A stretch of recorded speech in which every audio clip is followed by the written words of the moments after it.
This is page 8 of the communication notes and section 5.1, and we're going to start by talking about MM1 or MM1 infinity queues. So this is where the arrival rate is Markovian, the service rate is Markovian, and there's one server. And when you leave off k, the length of the queue, then it's assumed to be infinity. So we got some equations, and the first one is the average number of clients in the system. So this is equal to the number that's in the queue plus the one being served. And the equation is L equals rho over 1 minus rho. If you recall, rho is the load factor, which is lambda over mu. It's kind of like the processor utilization from scheduling, and it's a measure of how busy the system is.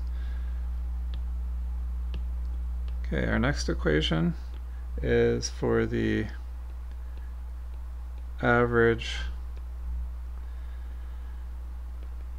time in the system, and this is by a client. So how long is it in the system? And so this is going to be equal to the time in the queue plus the time being served,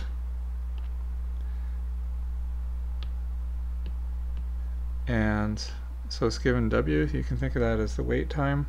It's equal to 1 over mu, the service rate, over 1 minus rho, the load factor.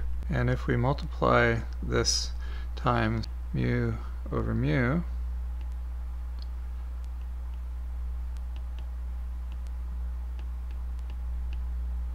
you end up with 1 over mu minus, and remember rho was lambda over mu, so if we're multiplying lambda over mu times mu, you get lambda, so it's equal to 1 over mu minus lambda.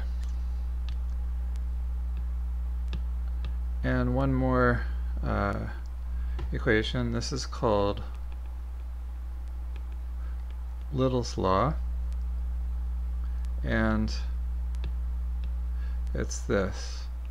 L is equal to the arrival rate times the time spent in the system, and L is the average number of clients in the system.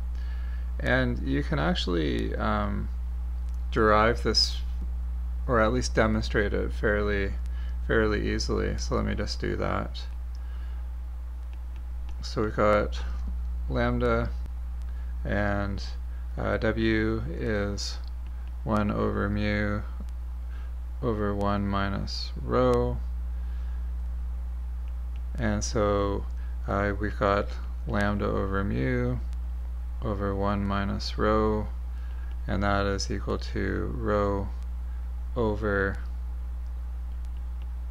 1 minus rho. And there you have the equation for L back up at the top there.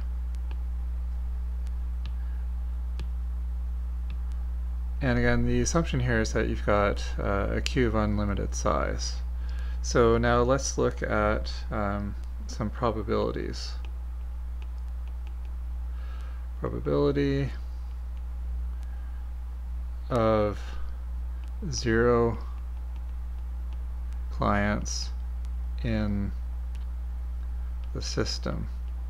So you can think of the load factor as the probability that the server is busy, that it's servicing a client. And if that's the case, then the only time that it will not be busy is when there's no clients in the system. So we can write out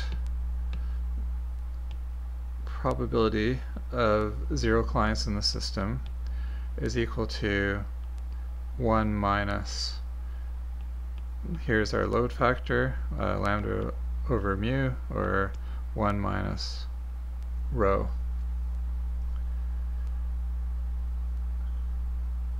Just to emphasize, so this is the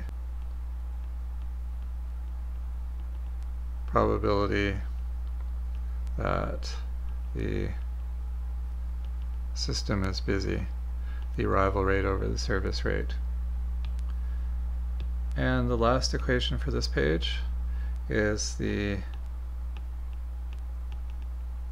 probability of having exactly n clients in the system.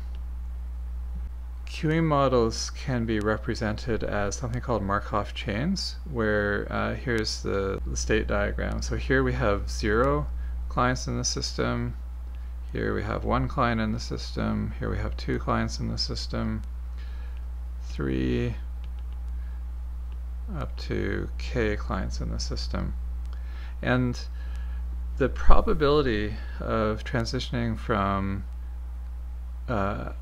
0 in the system to 1 in the system is equal to the probability of having 0 in the system times the arrival rate, and so on. Going up from 1 to 2 is equal to the probability of having 1 in the system times the arrival rate.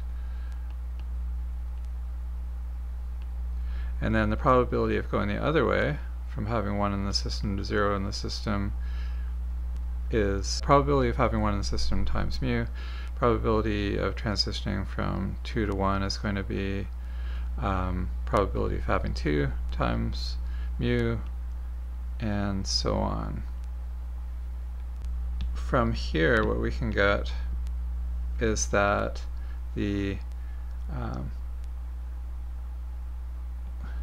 arrival rate times the probability of having n in steady state must be equal to mu times the probability of having n plus 1.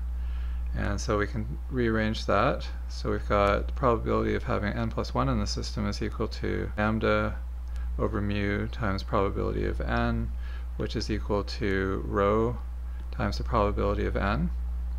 So starting from probability of having 1 in the system, you've got rho times probability of 0.